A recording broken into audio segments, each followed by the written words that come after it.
아니, 특별히 말씀드릴 건 없는데, 우리 기자분들 너무 불편한 것 같아요.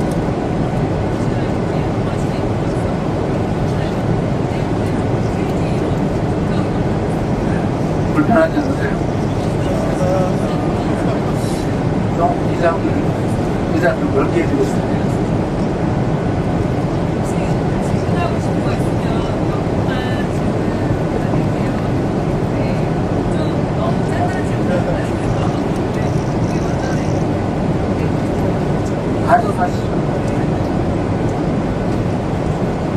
대통령님, 저 연합뉴스 이동섭입니다. 취임하시자마자 진짜 숨 돌리는 틈도 없이 첫 순방 나서게 됐는데요. 노고가 참 많으시네요. 대통령께서 이제 대선 때부터 국익중심 실용 외교를 굉장히 강조하셨는데, 국민들도 그러다 보니까 아무래도 지금 한미 간 현안중에 통상 관세 협상에 관심이 굉장히 집중되어 있거든요. 혹 이번 기회에 혹은 이 다음이라도 미국 트럼프 행정부를 상대를 할 때 이것만큼은 한국 정부의 입장으로 꼭 관철하고 싶다거나 이런 메시지만큼은 꼭 각인시키고 싶다거나 좀 생각해 주시기 있는지 좀 구체적인 협상 내용은 협상이라는 게 워낙 변수가 많아서 뭐라고 딱 정하기도 했습니다. 그런데 중요한 것은 최소한 다른 국가에 비해서 너무 무리한 상황에 처하지 않게 하는 게 중요한 관리인 것입니다. 우리 기업들도 뭐 다른 나라와 동일한 조건이라면 똑같은 경쟁인데 해볼만 하지 않냐 이런 말씀을 하시더라고요. 그 얘기를 듣고 나니까 마음이 잘 편해졌어요. 이 외교라고 하는 게 또 한쪽에만 이익이 되고 다른 쪽은 손해가 되는 것은 바람직하지 않아서 모두에게 도움이 되는 상호 보혜적인 결과를 만들어내는 것을 해야 됩니다. 또 그렇게 만들어야 되겠습니다. 워낙 여러 조건들이 많이 겹쳐있기 때문에 얘기를 해보고 최선 다하도록 하겠습니다.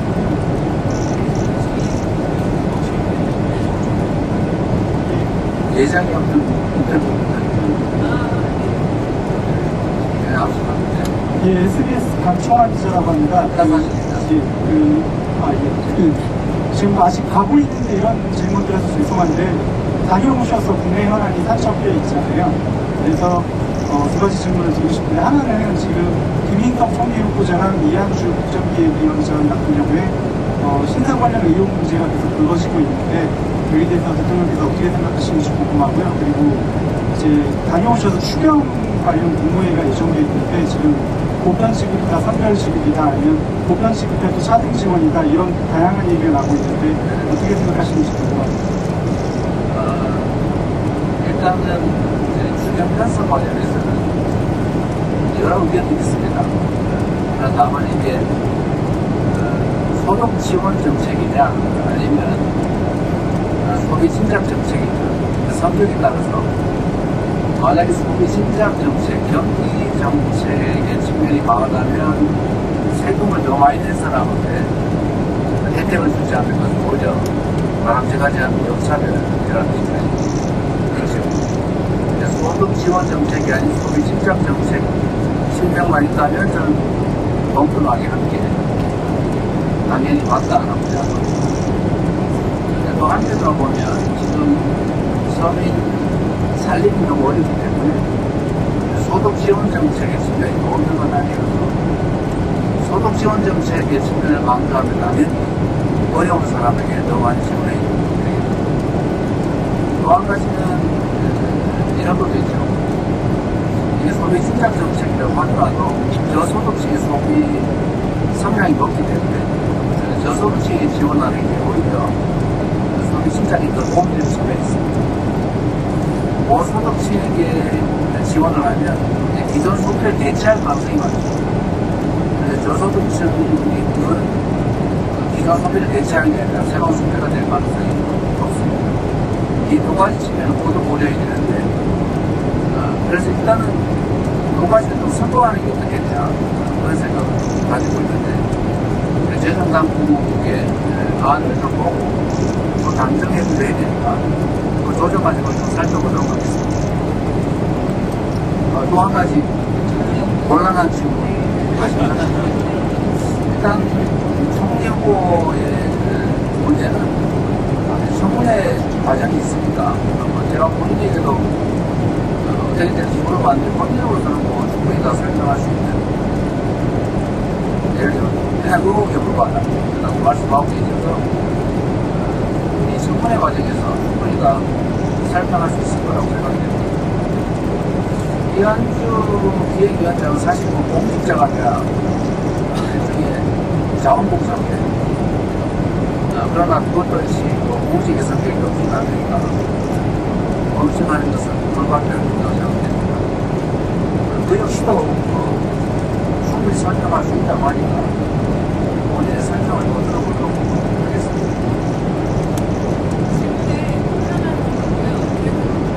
박수 안 해줍니다. 이거 너무 차라리 시간을 짚고 가십니다.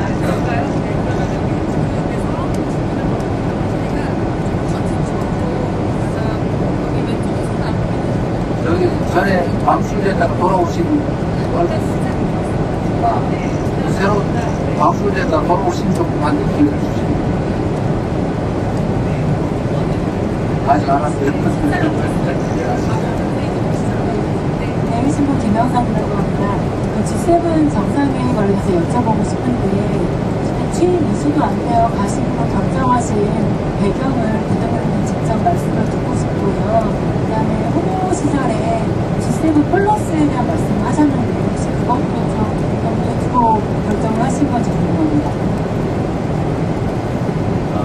사실 지금 취임한 지 며칠 되지 않아서 국제회의에 참석하는 무리가 있는 게 분명하죠. 그래서 당초에는 국내 문제도 많아서 불참할 것을 사실은 고려를 많이 했는데 또 한편의 의견이 국제사회에 대한민국이 신속하게 정상화된다는 것을 좀 보여준 게 필요하다라는 의견도 있었고 또 앞으로는 우리가 국제사회와 협력할 분야가 상당히 많은데 좀 무리하더라도 일찍 접촉하는 게 낫겠다는 분들이 많아서 당초의 생각과는 좀 다르게 부작스럽게 참여하게 됐습니다. G7 플러스는 뭐 가능한 기회가 된다면 한번 해봐야 되겠습니다.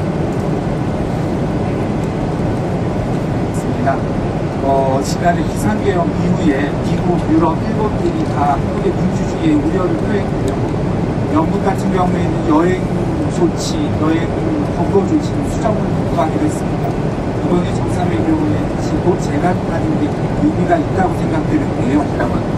정상 외교를 6개월 만에 가동하는 게 의미가 있다고 생각합니다. 뭘 가동한다고? 정상 외교. 네. 대통령님 이번에 어떻게 준비하셨는지 그리고 한국이 정상 외교를 복원하는데 어떤 메시지 준비하셨는지 여쭙고 싶습니다. 어쨌든 대한민국은 잠시 후퇴하긴 했지만 세계 10대 경제강국, 5대 군사강국 그리고 문화적으로는 정말 앞선 선진국 인정받고 잠시 후퇴하긴 했지만 실속하게 경제 입상을 회복하고 거기에 더해서 앞으로는 다양한 영역에서 대한민국이 세계를 선도하는 그런 국가로 나아가야 되고 충분히 그럴 수 있다고 있습니다. 당연히 정상외교는 지금보다는 좀 더 활발하게 전개해야 될 것이고 제가 조금 전에 우리 실장님한테도 지시해놨습니다만 어쨌든 정상외교를 지금까지와는 좀 더 높은 단계로 더 많이 강화할 필요가 있겠다고 생각합니다. 앞으로 국제경제도 심각해지고 특히 이재명 정부에서 민생과 경제를 매우 중시하고 있기 때문에 통상국가인 대한민국이 국제관계를 잘 발전시켜야 우리 기업들의 해외 진출도 좀 더 원활할 수 있겠다는 생각입니다.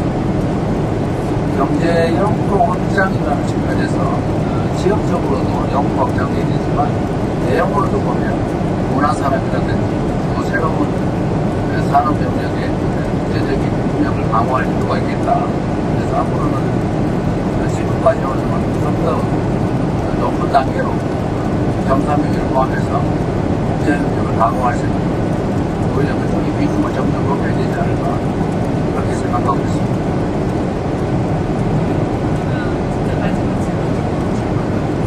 네, ABN 송정부장입니다. 시끄러운 질문드리는데요. 대통령이 오늘 첫 국정 지지율 조사 결과가 나왔습니다. 58.6%가 나왔는데 이 수치에 만족하시는지 궁금하고요. 그리고 임기 시작하시는 출발이시기 때문에 저희가 나중에 기록용으로 활용한다는 측면에서 질문을 드리는 건데 임기를 끝내실 때쯤 이 정도의 지지율이라면 내가 성공한 제법 잘한 대통령이다라고 만족을 하실 수 있는 수치가 어느 정도인지도 궁금합니다. 어려운 질문이네요. 근데 저는 언제나 공직을 시작할 때보다 완전히 지지율이 높았던 것 같습니다. 제가 경기도지사 출마할 때도 전국 꼴찌했는데 마실 때는 가장 높았죠. 선관시장 때도 아슬아슬하게 이기 때문에 마실 때는 아마 시장 만족도가 80%를 정도입니다. 최선을 다할 생각입니다.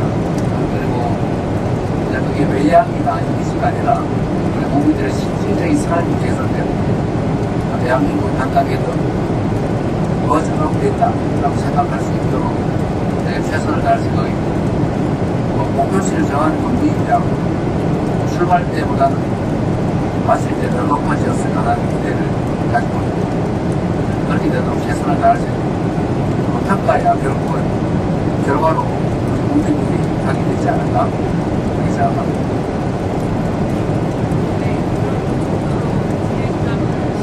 다음에 가세요. 거기인데 거기까지만. 대통령님, 한국인도 이성택이라고 합니다. 이번에 첫 해외 순방 준비하셔서 고생 많이 하셨을 것 같고요. 여러 다른 질문들이 좀 나왔을 건데, 이번에 특검 3가지가 한 번에 이제 출범을 해서 준비를 좀 거치고 있는데요. 제가 사실인지 아닌지 모르겠지만, 대통령님께서 이륙하기 직전에 특검 3분을 만났다 이런 보도도 있고 해서, 혹시 특검이 이번에 출범하는 데 있어가지고, 과연 어떤 기준으로 좀 특검 운영을 좀 도와주실 거고, 또 어떤 결과가 나오기를 기대하시는지 한 말씀 듣고 싶습니다. 저는 3번 특검 아직 얼굴도 한 번 본 적이 없습니다. 개인적으로 이름을 아는 사람은 누군지 감사원 계시더라고요. 그렇죠. 그 양반은 제가 제 기억으로는 성남시청 공부에 있을 때 공안 검사를 해가지고 그때 기억이 있어요. 그때 한 번 봤던 기억이 있습니다. 그거는 전혀 보는 기억이 특별한 인연이 없는데 인사와 관련해서는 제가 개인적으로 특별한 정보를 갖고 있지 않기 때문에 최대한 중간 정보들을 많은 문제를 하려고 하고 신속하기보다는 중립적이고 역량 있는 사람으로 그런 시기에 맞는 사람으로 선정하려고 최선을 다합니다. 특검도 어차피 국회에서 선정해 주는 쪽 안에서 선정해야 되는데 특검도 출장들이 또 들어오는 거니까 그것 역시 주의를 최대한 많이 들어서 그 특검의 취지에 맞는 사람으로 선정되도록 알고 있습니다. 개인적 인연을 특별히 강조할 생각도 해서는 안 된다고 생각합니다. 이게 지주라고 보기 어려운데 결국은 마지막에 결과로 우리 국민들을 평가하기 때문에 결과가 잘 좋으려면 좋은 인재를 그 시기에 맞는 훌륭한 인재를 선정하기 정말 중요합니다. 내가 개인적으로 그 사람을 아느냐 어떤 관계에 있느냐 무슨 생각이겠습니다. 잠시 기분 좋을지 몰라도 그건 내게 나쁜 결과를 주기 때문에 마지막 지지율 관리에 별로 도움이 안 됩니다. 네, 고맙습니다. 그리고 제가 전혀 이런 이유가 예측하지 못한 질의라고 하게 됐는데 제가 우리 대변인한테 말씀을 드렸는데 이번에 인원수를 좀 늘렸다고 하는데 꽉 찬 건가인데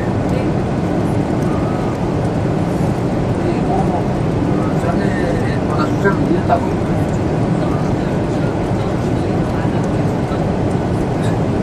그래서 저희는 이제 언론인 여러분들한테 최대한 기회를 좀 많이 드리자 이런 입장입니다. 또 비행기 자리가 좀 많으면 더 많은 분들이 함께 했으면 좋겠어요. 그래서 최대한 왕 채워서 함께 가는 것 같아서 다행이라고 생각됩니다. 저번에 우리 MBC를 쫓겨났다가 이번에 지금 다시 복귀합니다. 있어요. 좀 조심하시지. 어쨌든 역시 또 대통령실 출입기자 그것도 지금 뭐 중단된 데가 꽤 있다고 그런 데도 가능하면 제안을 함께 할 수 있도록 노력하겠습니다. 우리 대변인은 잘하고 있나요?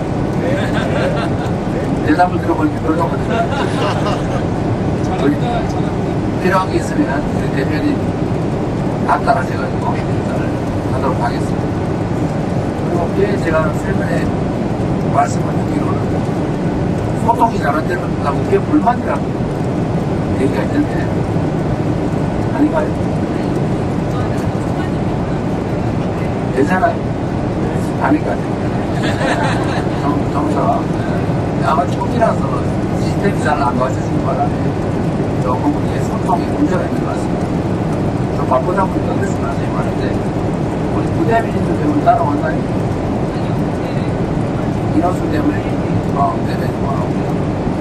앞으로 대변인실이 좋고 체제가 갖춰지면 여러분들의 불편함이나 이런 것도 많이 개선될 겁니다. 이제는 국민들의 눈과 귀의 역할을 하시는 분들이시니까 잘 부탁드립니다.